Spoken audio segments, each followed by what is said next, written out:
lecture. Thank you, sir. At the onset, I would like to thank the committee for giving me an opportunity.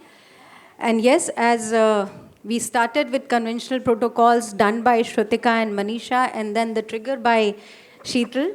And as Shrutika said, she's the opener. And for me, I think I'm the game finisher for this session. And let's talk about something new, and that is progestins, a nuanced approach to COX. So what to say? When it comes to infertility, we look into the books and the treatment starts from the Vedic period. Right from that time till today, the medical research is still on, and there is a continuous thrive to do more for the betterment of the patient. So when it comes to journey of ovarian stimulation, let's talk about this.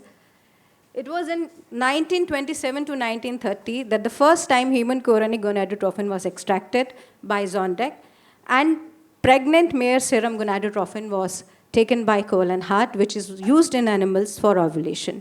From that time, it took us 40 years of research to have our first Lewis Brown, which was born by natural cycle. And remind you, before that, there was 100 IVF stimulation with HMG, which was done, and it failed, and they then turned to natural cycle IVF. But again, in 1981, Elizabeth Clare was the first girl which was born using HMG as an stimulation. So we have HMG for ovarian stimulation, but with the role of HMG and controlled ovarian hyperstimulation came the risk of premature LH surge, cycle cancellations. So to combat that, during that period of time only, in 1980s, it was the era for Janus Agonists when it was extracted and we started using it. And the whole decade, it was GnRH agonist, which was used for the prevention of LH surge. Again, it took nearly 20 years for antagonists to come in market. So with everything new, we have to pay a price. So when it came to GnRH agonist, the risk of ovarian hyperstimulation and multiple pregnancy were there. So then we thrived for GnRH antagonists, which first came into market in 2001. So let's talk about Janus agonist, a short review. Well, it has an initial flare-up stage, followed by a suppression, in which there is internalization, desensitization, and exhaustion of receptors. So what do we get with that? The plus point. We have a down-regulation of HPO axis. We have recruitment of uniform cohort. Programming of cycles can be done with this kind of an agonist protocol. And we avoid weekends, which is very much in thing when it comes to Europe and England and America. Not in our country. We just slog and slog and slog, so no weekends for us. But yes, this is one of the major uses. What are the negative points of using GnRH agonist? Well, there was high risk of OHSs, increased consumption of gonadotrophin, increased cost of treatment, and some patients having signs and symptoms of hypoestrogenemia. What about agonist? It came into market and it's good. Why? Because it's a competitive blockade, there is no flare-up, and the results are very quick. You don't have to give it for a prolonged time. And the results are also reversible. So the plus point of using agonists is less incidence of OHSS, shorter period, smaller dose of gonadotrophin, immediate recovery of pituitary suppression. But as I said, everything comes with its drawback. What are that? So with the GnRH antagonists, lower number of oocyte retrieval and embryos formed, asynchronous growth of follicles, and the risk of premature LH surge, which in some studies came out to be from 0.3 to 38%, specifically in older patients. So as I said, we as a human evolve with everything what we do, and we try to look for refinement. So with these disadvantages, it has prompted an interest to look for an alternative mechanism to prevent premature LH surge. So we have an old way, and then we looked for a new way, and there comes the role of progestin, a beginning of new era. So how it works? So these are the three molecules on which the work is being done. So if we know the neuroendocrine effect of progestin is through progesterone receptors, it's not mechanism, it's not completely well understood, but on animal modes it is being found it has both synergic and inhibitory action when it compares with estrogen. The timing is very critical. So if it is given in early follicular and early luteal phase, it has an inhibitory action, slows generation LH pulse frequency, reduces mean plasma LH concentration. And as I said, everything good also come within a package of some negative impact. Using progesterone will have a negative impact on endometrial receptivity. So the protocol which is followed internationally everywhere, it is started on the day 2 along with the gonadotrophin till the day of trigger, and the oocytes retrieve the embryo form, but then they have to be vitrified and cryopreserved as it has a negative effect on endometrial receptivity. Saying this, let's go to the studies which are there. The first study using progesterone instead of antagonist in case of to prevent premature LH surge was Janus Agonists, and he did it on normal responders using short agonist as a control group. And as you see, the number of oocytes, embryos, implantation rate, and pregnancy rate didn't show any significant difference. But what he found, that the mean stimulation duration and the dosage was significantly higher in the study group. Wang et al. Did the very same study using on PCOS patients using agonist as a short agonist and MPS to prevent premature LH surge. And what he found, that the stimulation days were similar, but the doses were higher in the MPA group for the gonadotrophins. Again, the Dong et al. Did a prospective study using MPA only, medroxyprogesterone, but in the lower dose, in 4 milligram and 10 milligram. And what he found, that with the both dosage, whether you give it in 10 milligram per day or you give it 4 milligram per day, there were no premature LH surge or ovarian hyperstimulation. Poor responder, I think, is being well taken care by my previous friends. And still, I just want to talk about, besides using long agonist or an antagonist protocol, Chan et al. Tried to use it for the poor responders. And this is what he got. Poor responders using MPA to prevent premature LH surge with the control group, he found that the number of embryos showed a significant difference in both the groups, and the incidences of premature LH surge and ovulation were lower when he used MPA instead of antagonist or agonist as a prevention material for premature LH surge. Now, as I said, there was three molecules on which the studies were done. The second was done by John et al. When he did it on a normal responder and on PCOS patient using utrogestone, and you see that somehow the clinical pregnancy rate, the pregnancy outcome were similar and comparable in all the groups. So came dihydrogesterone, that is dufaston. With MPA, there were some controversies that it might not be, because of androgenic effect, it might not be very safe for the fetus or for the oocytes, so they started using utrogestone. With utrogestone, some of the scientists say that it might interfere with the premature LH surge or its estimation, so came dufaston. So dufaston was used by Yon et al. In 2018, where he used it along with MPA, the difference. And what did he find? He found the total HMG dose in dufaston group was slightly lower than that of an MPO group. The average LH level of dufaston group was significantly higher than that of MPO group, but still it was below the level to cause a LH surge. So all these studies which we have till date, they effectively tell the use of MPA to prevent premature LH surge instead of agonist and antagonist equally is effective as far as embryological and pregnancy outcomes are concerned. In these studies,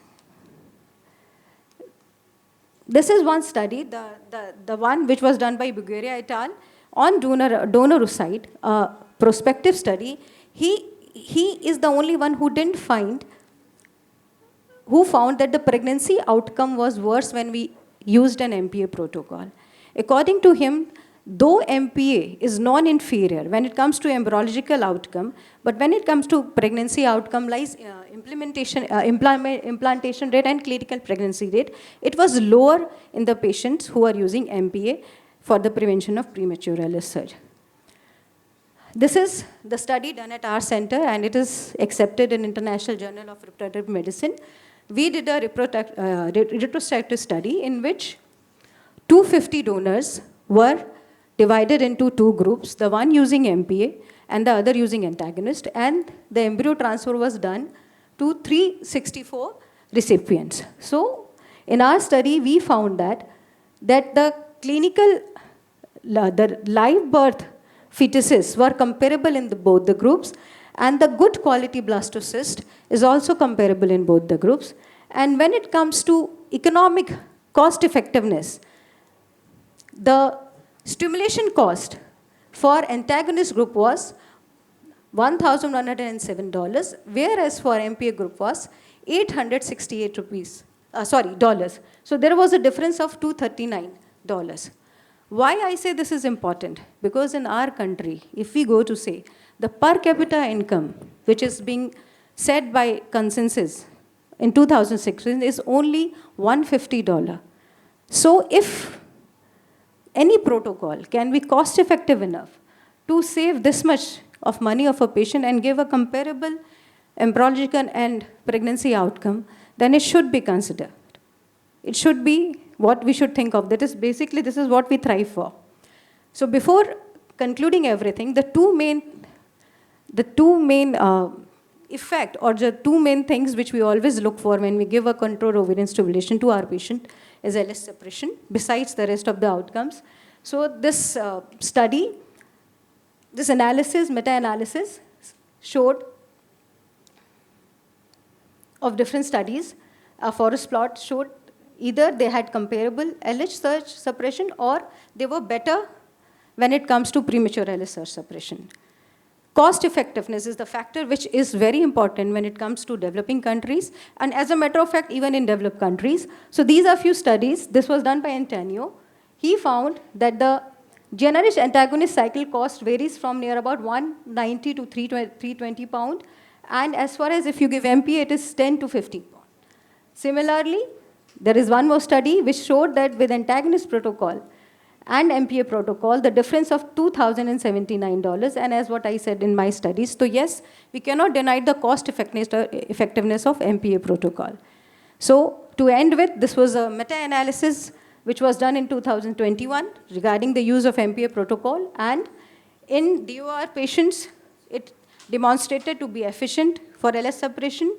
Application of progestin in normal ovarian responder revealed more oocytes, M2, and in PCOS patient, the chances of OHSs were next to zero. So to conclude, progestin are effective oral stimulation protocol and is beneficial for patients with different ovarian reserve function, which need to be validated in more RCT with larger trials. So where the progestin can be used as a first choice for fertility preservation, PGTA cycles, oocyte donation, double ovarian stimulation, IVF in women with risk of ovarian hyperstimulation. So do we have an edge over conventional protocols for progestins? Yes. It causes prevention of LH surge, comparable embryological and pregnancy outcomes, patient-friendly and convenient, cost-effective. To end this, I would like to say the shortcomings: need of cryopreservation followed by FET, heterogeneity in the protocol used, so interpretation of the result cannot be properly validated because most of the studies are either with agonist or few of them are with antagonist. Then further studies are needed, especially on reproductive, obstetrical, and long-term neonatal outcomes to validate its wide-scale use. To end my topic, I would like to say the whole of science is nothing more than a refinement of everyday thinking. That was the quote by Albert Einstein, and that what we all follow. So as a medical researcher, this is a time that we should shift, and the convention protocol for prevention of ovarian stimulation has to be revisited and has to be rethought. Thank you. Thank you very much. Dr. Singh, one thing, in your clinics or in your personal experience, do you suggest progestin? If you suggest, what type of progestin and which day you start? Sir, as I said, we already have our study which is in publication. So we use MPA. We use MPA a lot, and for donor cycles, we use MPA for all. So we started from the second day along with the gonadotrophin, and we give it till the day of the trigger, and then we retrieve the oocytes, and then it can be easily, again, in the same cycle, can be transferred to the recipient. And the second study which we have started, it is on PCOS patients, again using MPA. in those patients, because in those patients we have to freeze all. And it is started on the day second along with the gonadotrophin injections. So in every case you suggest progestin? No, sir. As we said, in poor responders, no. But in PCOS and normal responders at my clinic, yes, we are using it. Thank you. Any question from the audience? 10 milligram. 10 milligram per day. So there is a study. See, in the animal study, it was found that if you give MPA less than 5 milligram, it will not prevent ovulation, or it will not prevent premature research. But there was one study which was done by one of the scientists in which he used 4 milligram and 10 milligram, and he said the results are equal. But as per se, we use 10 milligram daily, 10 milligram OD. Yeah. Yes, cryopreservation. Yes, it has to be there. So that is what I said. Anything, because it has a negative effect. So you have to cryopreserve any cycle, not only with MPA, with progestin or even with progesterone. With any progesterone used, we have to preserve. We cannot transfer in the very same cycle.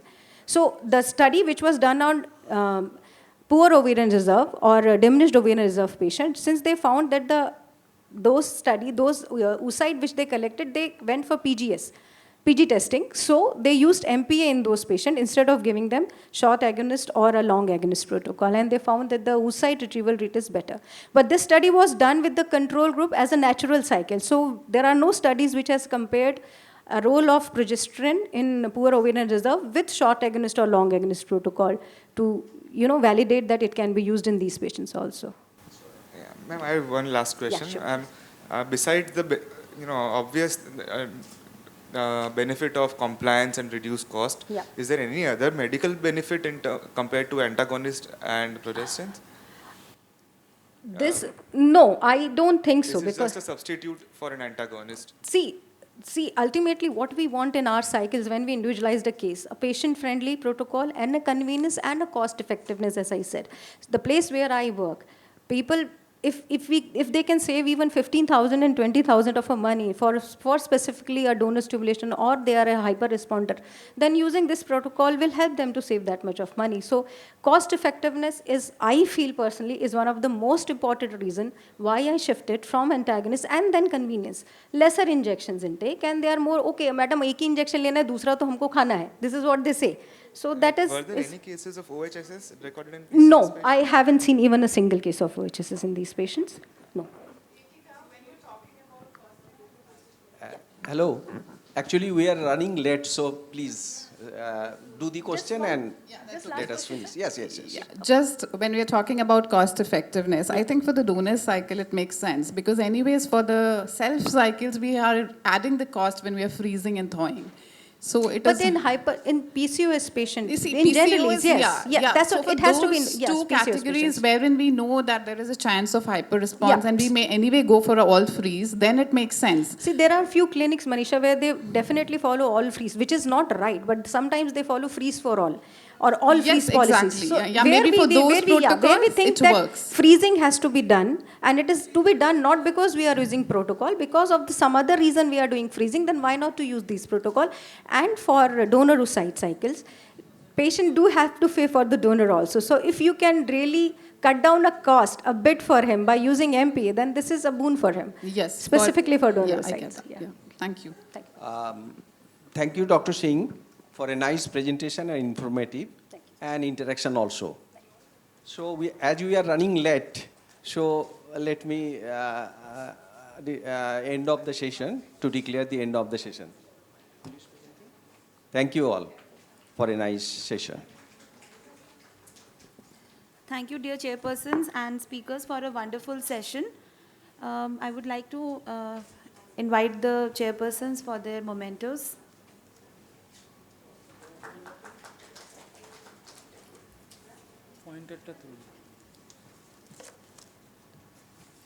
Dr. Priyankur Roy.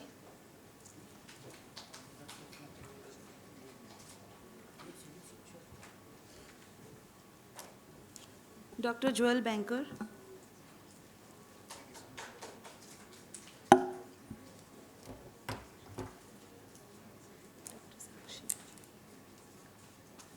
Dr. Sakshi. Dr. Sakshi.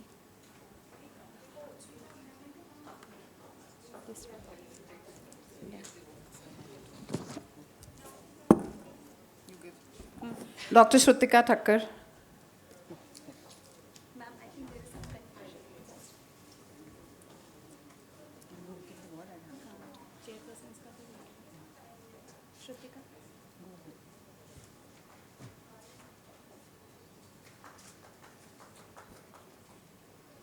Dr. Sheetal Savankar.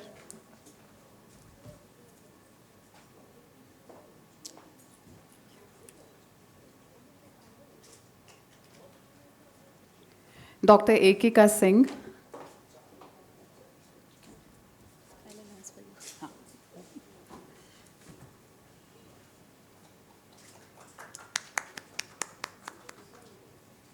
Dr. Manisha. Yeah, I'm here only.